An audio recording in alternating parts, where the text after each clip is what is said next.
How to download and install Reddit app on Android mobile device. Hi guys, welcome to our channel. This is Rose and I will guide you to download and install Reddit app on Android mobile device. Without further ado, let's begin.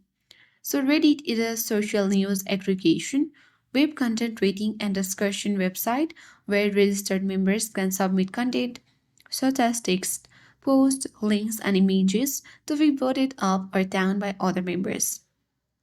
So in order to download this app, launch Play Store. Head to a search icon at bottom right. Now tap search bar and type in Reddit.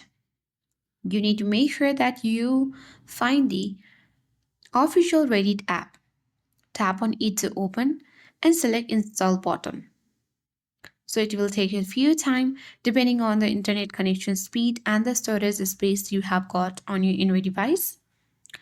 Once it becomes downloaded, it will appear on your homepage where you can easily navigate to it, tap on it, and open it.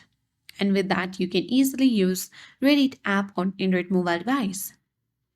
I hope this guide was helpful.